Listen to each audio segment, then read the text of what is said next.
What is going on, everybody? My name is Rock, and welcome to day number 22 on my countdown to Black Ops 2. Glad to have you on board today, and we are literally on board a ship. This is Wet Work in Call of Duty 4, and Wet Work, probably one of the most hated maps in all of Call of Duty, mainly because of the abuse of one piece of equipment. The grenade spam on Wet Work was terrible. 3 times frag was just rampant. The frag grenades would rain down upon you on Wet Work. And I figured this would be a really good map to talk about equipment today in Black Ops 2. Returning, the good old frag grenade is back, and it's pretty much going to be just like you've always seen it. Most of your equipment you're going to be very familiar with. Returning along with the frag grenade is the Semtex. Probably my pick. I personally prefer Semtex over a frag. I like being able to specifically throw it to a spot and know that it will stay in that spot and explode rather than, roll away and explode somewhere else. Also returning is C4, one of my favorite pieces of equipment ever. I just love using C4. Hopefully it will be a fairly early unlock.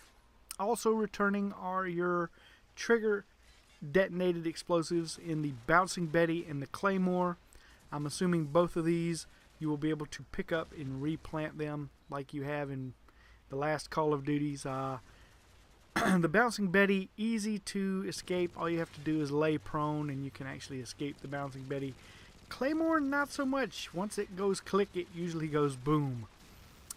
Also returning is a fan favorite from Black Ops, and that is the Tomahawk. It is now renamed, though, the Combat Axe, and it's essentially going to be the exact same thing as the Tomahawk.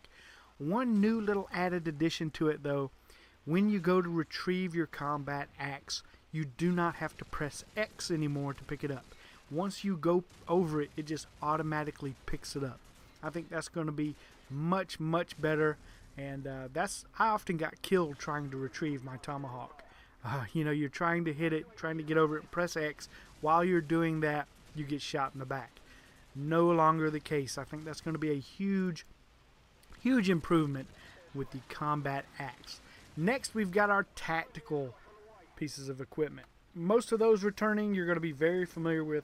Smoke grenade, very useful in objective-based games like Domination when you want to hop on that flag. The smoke grenade, very useful. Concussion grenades and flashbangs will both be making returns into the Call of Duty series. They're pretty much mainstays now, and it usually just boils down to personal preference. I particularly like the flashbangs a little bit better than the concussion grenade.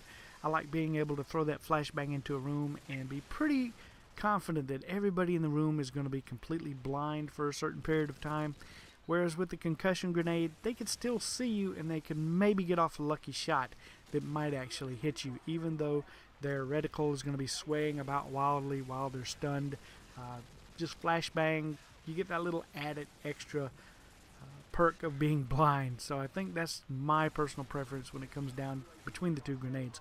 But you can't really go wrong with either one of them.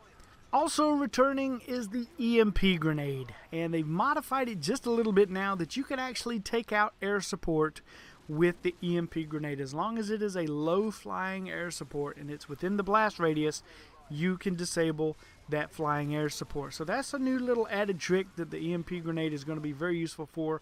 I think another thing it's going to be really useful for is taking down these Guardians. And this is the thing that blasts you in the face with an intense beam of, I believe it's heat. It could be sound. I'm not sure. We'll get to that when we talk more about the score streaks. But, you're going to have to disable these things either from behind or from the side. There's really no way you can attack these things head on. I don't think there are any perks that allow you to be immune to the Guardian. So the EMP grenade is going to be extremely useful in disabling the Guardian. A new piece of equipment that is actually a variation of an old piece of equipment is the sensor grenade.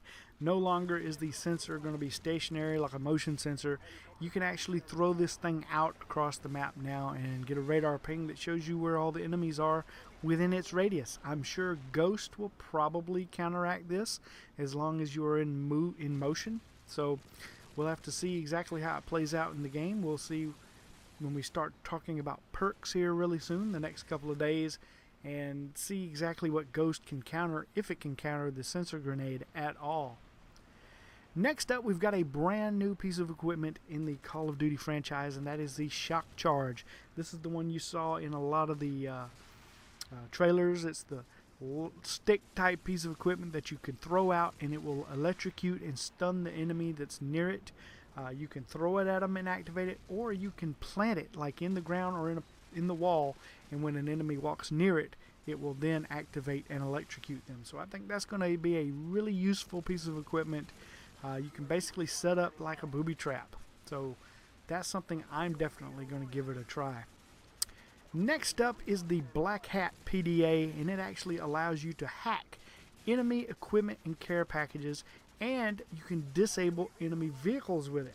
It's going to be really interesting to see how that is effective on air support. Can you disable an enemy helicopter with this thing? That is what I want to know, because that is an enemy vehicle. We'll just have to see. I think it's going to be pretty useful, especially if people are throwing out care packages. You can booby trap those things. It's just going to be a lot of fun. And finally, one piece of equipment that I was really hoping they were not going to bring back, and that is the tactical insertion. It's a little bit different looking. That is the piece of equipment you saw somebody using in the trailer that looks like a little handheld remote control device. That is actually tactical insertion now. It doesn't look like a road flare anymore. It'll be interesting to see if there are any game modes that tactical insertion is not allowed in this year. That would be really nice. Alright guys, that's going to do it. That's your equipment list for Black Ops 2. I hope you enjoyed it. I will see you guys tomorrow with another video in the countdown. Have a great day, everyone.